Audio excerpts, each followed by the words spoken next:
Hello les filles, je suis ravie de vous retrouver aujourd'hui dans une nouvelle vidéo. Aujourd'hui on se retrouve dans les vidéos que je kiffe le plus tourner du mois. Et je pense que vous en doutez, et je pense que c'est une des vidéos que vous kiffez regarder tous les mois. Donc aujourd'hui on se retrouve pour mon vlog du 4e mois avec presque 2 semaines de retard. Je suis désolée, j'ai vraiment pas eu le temps de vous la filmer plus tôt.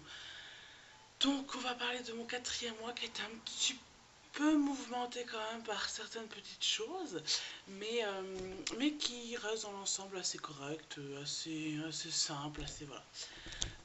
À l'heure actuelle où je vous filme, je suis dans la 21e semaine et je suis trop contente. Le temps passe à une vitesse, les semaines passent très très vite. Je suis hyper ravie, moi je suis contente parce que plus les semaines passent et plus je vais avoir mon petit bout d'amour dans mes bras, plus l'accouchement va arriver et plus enfin on sera tous les quatre, donc j'ai vraiment trop hâte. Je fais une petite aparté parce que vous me le demandez tout le temps dans mes vidéos, vous me demandez souvent le gris, donc j'ai le même en noir, mon haut vient de chez AliExpress, voilà. Donc je vais vous parler, pardon, pourquoi moi alors que je suis toute seule, je vais vous parler de mon 4e mois. Alors, mon 4e mois a été mouvementé dans le sens où je n'ai plus de vomissements. Donc les vomissements se sont réellement arrêtés au 3e mois, pas du tout comme pour ma fille, puisque ma fille j'avais des vomissements jusqu'au 6e mois. Donc là je suis contente, ça s'est vraiment arrêté. Alors, le jour de mon 4e mois, je n'ai plus vomi. En fait, depuis ma gastro au mois de décembre, enfin pour Noël, après Noël, je n'ai vraiment plus du tout été malade, donc ça fait du bien. Donc voilà, donc plus du tout de nausées. Dans mon 4e mois, j'ai plein de points à vous dire, j'espère pas en oublier, je note pas, en fait je pense pas du tout à noter, mais comme je note tout sur mon application mais je l'ai pas pris, bon bref. Dans mon 4e mois, j'ai senti mon bébé bouger, donc ça a été magnifique, comment vous dire, je l'ai senti pas comme pour la première fois, comme une première grossesse, pardon, j'ai pas senti des bulles, j'ai vraiment senti direct des mouvements, mais des mouvements assez flous. En fait, ce que j'avais expliqué à ma sage-femme quand elle me demandait ce que je ressentais, et ben en fait, je sentais comme s'il se retournait, quoi. Je sentais qu'il tournait de place et qu'il, d'un coup, il tombait comme un poids, en fait. Pas lourd, mais à l'intérieur, j'avais vraiment l'impression que c'était un poids. Donc du coup voilà, à mon 4e mois j'ai senti mon petit cœur bouger et pendant ce 4e mois papa ne l'a pas senti bouger lui. À la fin du 4e mois il a senti un petit frôlement, mais au cours de ce 4e mois bébé n'était pas assez gros pour qu'il puisse le sentir bouger. Là je suis dans mon 5e mois, je parlerai du 5e mois, mais là dans mon 4e mois papa ne l'a pas senti bouger. Moi je l'ai senti bouger, il bouge vraiment de plus en plus. De plus en plus fort, forcément, parce que plus le temps passe, plus les semaines passent, plus il grossit, plus il grandit, ce qui est tout à fait normal, heureusement.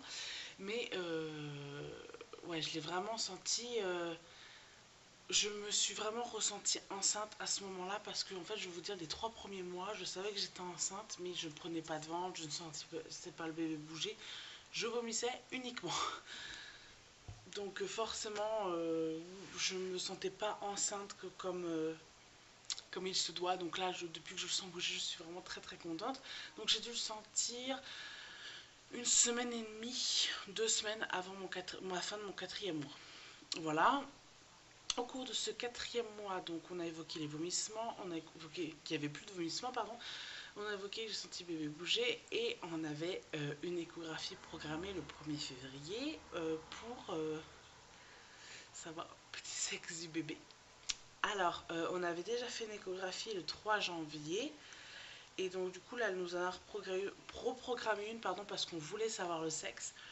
Donc, c'est pas du tout une échographie obligatoire, hein, ça dépend totalement de vos sages-femmes. Mais bon, voilà. Je vais vous reparler de l'échographie du 3 janvier, puisque je crois que ça faisait l'objet du 4e mois. Le 3 janvier, donc, on a fait l'échographie qui a été difficile. Parce que, en fait, j'ai une sage-femme et. En fait, j'ai 2 sages-femmes, une qui me fait les échographies et une qui me suit. Et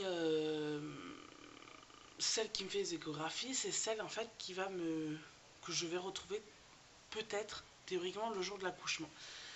C'est une dame d'une cinquantaine d'années, mais en fait elle et moi ça ne passe pas trop parce que C'est pas du tout par rapport à son âge, mais c'est parce qu'en fait, comme beaucoup de femmes sages-femmes, elle n'est pas douce. Voilà. Lors de cette échographie du troisième mois, lors de cette échographie pardon, du 3 janvier, elle m'a fait donc par le haut. Donc elle a pris des mesures, elle m'a fait une échographie ventrale, je sais pas comment on appelle ça, mais elle m'a fait une échographie simple, on va dire. Et donc on a vu le bébé, tout ça, mais elle m'a dit j'arrive pas à avoir le sexe, et puis il y a des mesures que j'arrive pas à prendre au niveau de ses jambes, on va faire une échographie vaginale. Donc pour ceux qui ne connaissent pas, encore une fois, vous allez sur Wikipédia, vous marquez échographie vaginale, et ça vous dira tout à fait ce que c'est. Donc donc elle met le produit, elle met un préservatif sur l'embout qui vous enfonce en fait, et donc elle commence, elle tourne, souvent voilà, en fait on va dire que c'est votre vagin, et il tourne un peu comme ça pour que la sonde se place bien, pour bien sentir le bébé. Comment vous dire, plus le temps passait, plus elle enfonçait. Et elle me dit ça va. Alors je n'osais pas trop dire grand chose parce que sachant que c'était pour chercher le sexe de notre bébé, je voulais pas l'embêter entre guillemets et lui dire écoute tu me fais mal, vas-y arrête quoi. Donc je prenais sur moi, elle n'arrivait pas à voir, elle me fait mettre les... Comment ça s'appelle, les... J'ai pas vu. Mes poignets sous mes fesses pour relever, tout ça, il n'y a rien qui fait, elle enfonce, elle enfonce. Et au bout d'un moment, je dis stop. Elle me dit comment ça, stop. Je dis arrêtez, vous êtes en train de me faire vraiment très mal. Je sentais qu'elle m'appuyait fortement sur mon col, ça me faisait des sensations de brûlure, j'étais pas du tout à l'aise. Elle me dit bah puisque c'est ça, je peux pas savoir le sexe, on verra ça la prochaine fois. Bon, d'accord. Moi, ayant vraiment trop mal, je peine à me rhabiller, j'avais énormément mal, sachant que après ce rendez-vous, j'ai eu mal à mon vagin pendant 3 jours. Donc je pense qu'elle m'a vraiment fait très mal. Euh, et donc du coup, elle me dit, bon, on verra ça au prochain rendez-vous. Bon. Donc elle a pris les mesures juste avant, donc elle va dans le bureau, elle va chercher les échographies qu'elle a imprimées sur feuille. Et, euh, et donc voilà, elle me dit, bon bah le prochain rendez-vous c'est le 14 mars. On se regarde avec mon chéri, le 3 janvier. On se regarde, on se dit le 14 mars, c'est dans très longtemps quoi. Je serai enceinte de 24 semaines, j'étais à vous, si vous faites moi. Euh, d'accord, j'étais vraiment au tout début de ma grossesse, je dis oui, bah écoutez, d'accord. Et donc du coup on sort vraiment dépité, et après j'avais une consultation avec une autre sage-femme, donc bah, pour prendre mon poids, pour savoir si ça se passe bien et tout ça.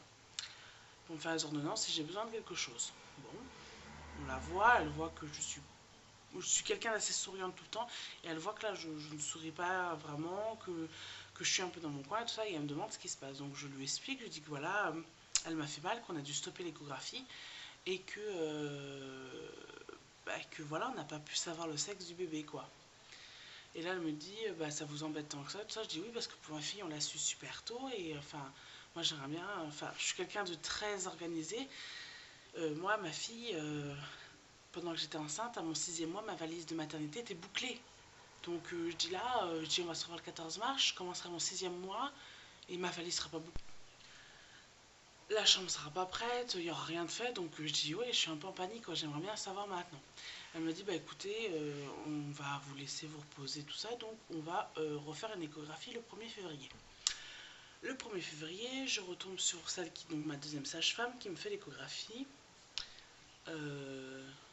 Et là, au bout de 10 minutes, elle me dit bah je sais pas, le bébé ne se tourne pas. D'accord. Donc on essaie de faire bouger le ventre, machin, et on a entreaperçu, euh, mais elle m'a dit je suis sûre à 20%. Donc voilà, encore une fois déçue, donc on ne sait toujours pas, enfin, on sait à 20% ce que ça pourrait être. Donc je ne vous le dis pas maintenant, vous le saurez ça dans mon vlog de mon 5e mois, je vous l'annoncerai. Donc elle me dit bah je sais pas trop, elle me dit j'ai pas envie de vous refaire une échographie avant le 14 mars, bah en fait vous allez attendre le 14 mars pour avoir la confirmation. Bon bah d'accord, donc bah je ressors de ce rendez-vous forcément déçue, puisque moi je voulais savoir tout de suite maintenant, surtout que je suis sur l'application WeMom, je vous mets le nom en barre d'infos. C'est une application de maman, de jeune maman, de femme enceinte, et je voyais qu'il y a beaucoup de filles à mon stade de grossesse qui savaient déjà de quoi elles étaient enceintes, quoi. Donc ça me faisait baliser, mais bon, voilà. Mon chéri me dit, voilà, il y a 20% de chances que ça soit ça. Je lui dis, oui, mais moi, pour moi, 20%, c'est rien. Donc, en fait, même à l'heure actuelle où je parle, pour moi, je me dis que je ne sais pas ce que c'est. Je ne préfère pas me dire, bah tiens, c'est ça, pour que le 14 mars, elle nous dise, bah finalement, en fait, votre sage-femme s'est trompée, ça serait ça. Donc, voilà. Donc pour moi, je me base sur le fait qu'on ne sait pas, même si à 20%, on a une estimation. Donc du coup, voilà. Donc lors de ce rendez-vous du 1er février, on a fait un peu un bilan. Je suis à mon 4e mois à plus 3 kilos.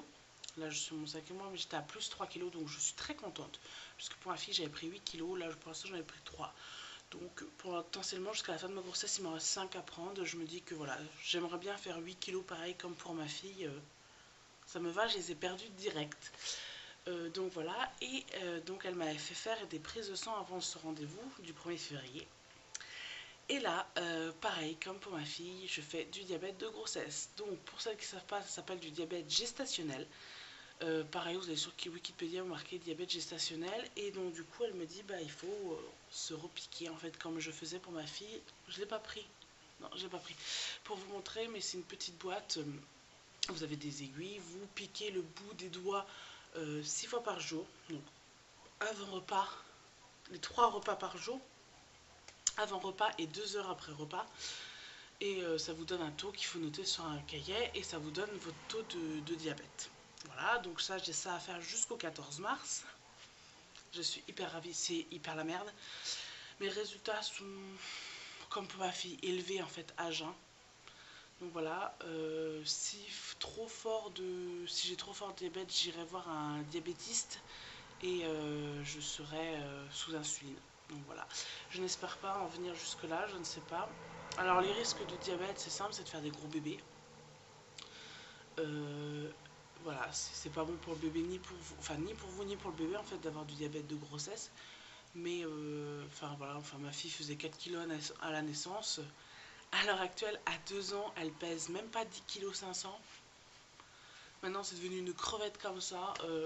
Moi, refaire un deuxième bébé à 4 kilos, honnêtement, ça me gêne absolument pas. Dans le sens où ma fille est en très très bonne santé à l'heure actuelle à 2 ans. Donc voilà. Donc le diabète, ça suit son cours. Je me pique 6 fois par jour. Donc si vous êtes la team diabétiste, dites-moi en commentaire. Voilà, non, c'était pas folklore. Et à la suite de ce rendez-vous-là, elle m'a donné rendez-vous euh, avec une autre sage-femme. Ça fait beaucoup de sage-femme. Avec une autre sage-femme pour qu'elle vienne à la maison ou que j'aille dans son cabinet pour préparer à la naissance. Donc moi je lui ai dit que ça m'intéressait pas parce qu'en fait si vous avez des questions, savoir comment se passe, machin, la grossesse et tout. J'ai pour l'instant que ça m'intéressait pas puisque j'avais déjà ma fille et que la grossesse et l'accouchement ne me faisait pas peur. Par contre, je lui ai dit que oui, j'aurais besoin, entre guillemets, de ses services après l'accouchement pour qu'elle vienne voir si bébé va bien, puisque ça vous permet qu'en fait, elle vienne à domicile et qu'elle pèse, qu'elle mesure bébé, qu'elle ausculte un petit peu. Ça vous évite, entre 2 rendez-vous de médecin, de voir un petit peu l'évolution de votre bébé, s'il prend bien, s'il maigrit pas trop, s'il boit bien, enfin voilà. Donc là, je lui ai dit qu'après l'accouchement, il n'y avait pas de souci, je l'avais fait pour ma fille et j'avais énormément adoré ce suivi.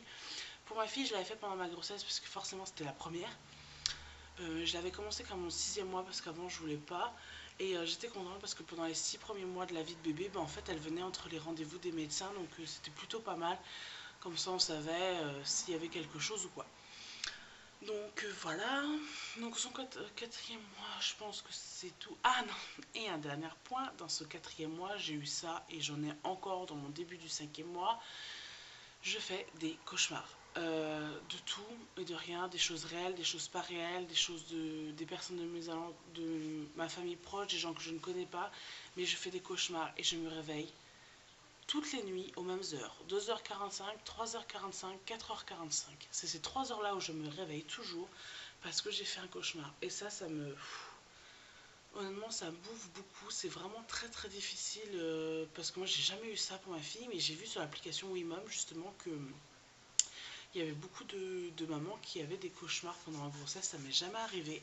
Et là, ça m'arrive pour la deuxième. Donc là, depuis mon début de 4e mois, je fais des cauchemars. Donc c'est horrible, je passe de très très mauvaises nuits. Ce qui explique en ce 4e mois que j'étais énormément fatiguée. C'est pour ça qu'il me fallait 10 heures de sommeil par nuit et qu'il me fallait à peu près 2 heures de sieste. Je faisais durant mon 4e mois 2 heures de sieste en même temps que ma fille parce que j'étais complètement exténuée, parce que je passais des nuits pourries, donc je dormais tout le temps. C'était une vraie marmotte. En plus, avec le temps qu'il y avait, je n'ai fait que dormir. Donc voilà pour mon 4e mois. Je pense que je vous ai tout dit, que j'ai fait le point. Donc vous avez vu, mon 4e mois était un peu riche en émotions et en plein de choses. En tout cas, voilà. Je pense que je vous ai tout dit. On se retrouve bien sûr pour le 5e mois avec la révélation du petit sexe de bébé. Mais pas le prénom, comme je vous ai dit, vous le saurez qu'à l'accouchement. Une fois qu'on l'aura annoncé à nos proches, vous le saurez quelques jours après l'accouchement. En tout cas, je vous fais de très très gros bisous et je vous dis à très bientôt pour la prochaine vidéo.